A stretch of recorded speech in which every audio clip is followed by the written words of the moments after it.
Bonjour à tous. Aujourd'hui une vidéo un peu exceptionnelle, on va faire un tour dans mon terrain, car l'été arrive ainsi que les chaleurs qui vont généralement avec, et j'ai de la tonte à faire sur certains pensionnaires. Je vais en profiter pour vous parler des huiles essentielles et de leur utilisation sur les animaux. Et oui, elles peuvent avoir une certaine utilité sur nos fidèles compagnons.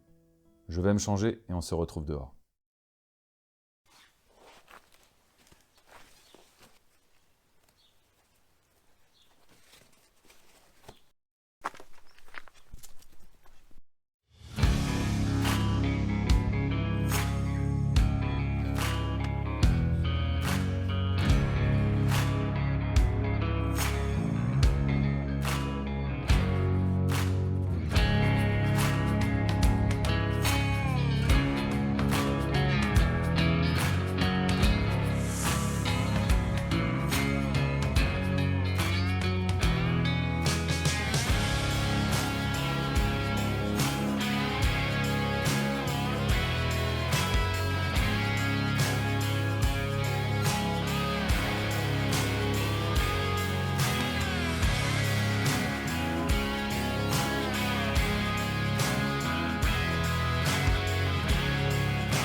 Bien, de retour au bureau pour faire un petit résumé. En général, lors de la tonte des moutons, on peut parfois retrouver dans leur laine, en fonction du biotope dans lequel ils vivent, ce qu'on appelle communément les poux du mouton, ou Melophagus ovinus. Ce sont des parasites hématophages qui infestent principalement les moutons, et qui se nourrissent de leur sang, en piquant leur peau. Ces parasites peuvent causer des problèmes de santé chez les moutons en provoquant des irritations, des démangeaisons et des lésions cutanées dues à leurs piqûres. Bref, dans le cas présent, l'environnement n'est pas propice à ce type de parasites, et certainement que les huiles essentielles que j'utilise de temps en temps sur mes pensionnaires contribuent à leur non-présence. En revanche, je retrouve souvent des épillets qui se sont glissés dans la laine et qui ont fini plantés dans la peau de mes moutons. Lorsque l'on retire ces épillets, la peau saigne et pour éviter les petites infections ou autres, j'utilise des huiles essentielles. En général, pour les coupures ou saignements, j'emploie une petite goutte d'huile essentielle de cyste.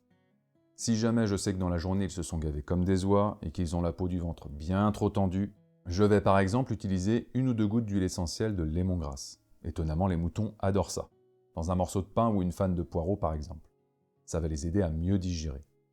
Quand je les vois avec la morvonnée en hiver, j'en profite pour mettre 1 ou 2 gouttes d'huile essentielle de Ravinsara sur un bout de pain, 1 à 2 fois par jour pendant 3 à 5 jours. Et le petit chien ainsi que les moutons ont droit à leur petite cure annuelle d'huile essentielle de thym cététujanum. Bref, il y a beaucoup de choses à faire avec les huiles essentielles sur les animaux. Pour les chats, les félins sont des animaux beaucoup plus complexes que les autres en ce qui concerne l'application d'huile essentielle. Je n'ai malheureusement pas le temps d'explorer tous ces détails dans cette vidéo, et pour le moment, si vous n'avez pas de connaissances dans ce domaine, je vous recommanderais de ne pas employer d'huile essentielle sur eux. Bref, cette vidéo touche à sa fin. N'oubliez pas de vous abonner, de mettre un pouce en l'air et de partager cette vidéo. Si jamais d'autres vidéos sur l'utilisation d'huile essentielle sur les animaux de compagnie vous intéressent, n'hésitez pas à m'en informer et à me présenter vos envies dans les commentaires. Je vous dis à la semaine prochaine pour une nouvelle vidéo, et en attendant, prenez soin de vous.